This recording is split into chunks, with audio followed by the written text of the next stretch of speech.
एक युवक ने विवाह के 2 वर्ष बाद परदेश जाकर व्यापार करने की इच्छा अपने पिता से जताई। पिता ने स्वीकृति दी और वह अपनी गर्भवती पत्नी को माता पिता की जिम्मेदारी में छोड़कर व्यापार के लिए निकल पड़ा। परदेश में उसने मेहनत और लगन से बहुत धन कमाया।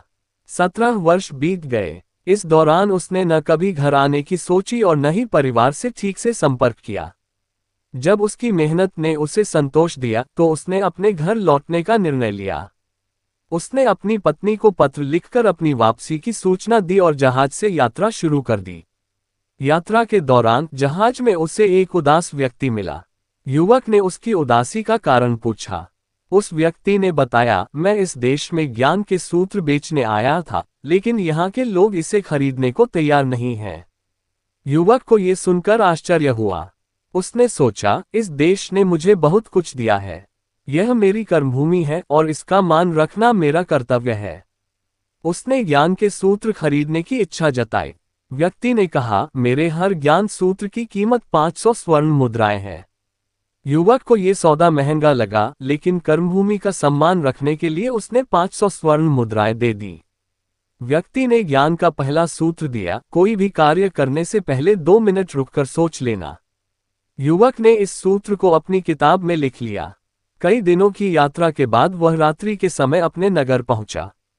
उसने सोचा, इतने वर्षों बाद घर लौटा हूं, क्यों न चुपके से बिना किसी को खबर दिए पत्नी के पास जाकर उसे सरप्राइज दूं। उसने द्वारपालों को मौन रहने का इशारा किया और चुपचाप अपने पत्नी के कक्ष की ओर बढ़ा। लेकिन जैसे ही उसने कमरे में प्रवेश किया, वहां का दृश्य देखकर उसके पांवों तले जमीन खिसक गई। उसने देखा कि उसकी पत्नी के पास पलंग पर एक युवक सोया हुआ था।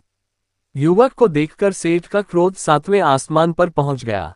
उसने सोचा, मैं परदेश में इसकी चिंता करता रहा और यह यहाँ किसी अन्य पुरुष के साथ है। मैं इन दोनों को जिंदा नहीं छोड़ूंगा।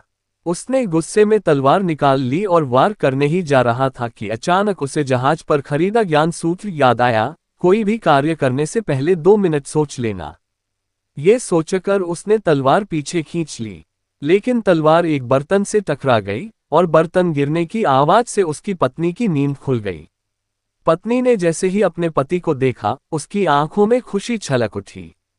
वह बोली, स्वामी, इतने वर्षों बाद आपको देखकर मेरी आत्मा को शांति मिली।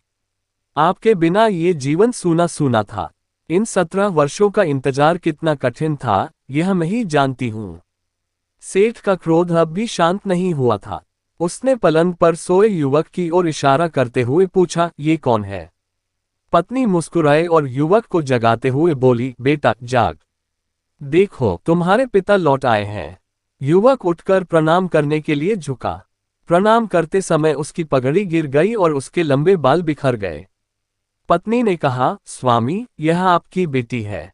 जब आप परदेश गए थे तब मैं गर्भवती थी। बेटी को पिता का प्यार न मिल सके, इसलिए मैंने इसे बेटे की तरह पाला और संस्कार दिए, ताकि इसे कभी किसी तरह का असुरक्षा का एहसास न हो। सच्चाई जानकर सेठ की आंखों में आंसू आ गए। उसने अपनी पत्नी और बेटी को गले लगा लिया। वह सोचने लगा, यदि मैंने उस ज्ञान सूत्र को न अपनाया होता तो जल्दबाजी में कितना बड़ा अनर्थ हो जाता। अपने ही हाथों मैंने अपने परिवार को खत्म कर दिया होता। उसने मन ही मन उस व्यक्ति को धन्यवाद दिया जिसने उसे यह अमूल्य ज्ञान दिया था। उस दिन उसे समझ में आया कि सच्चा ज्ञान ही सबसे बड़ी संपत्ति है। ये कहानी हमें सिखाती है कि कोई भी कार्य जल्दबाजी में न करें।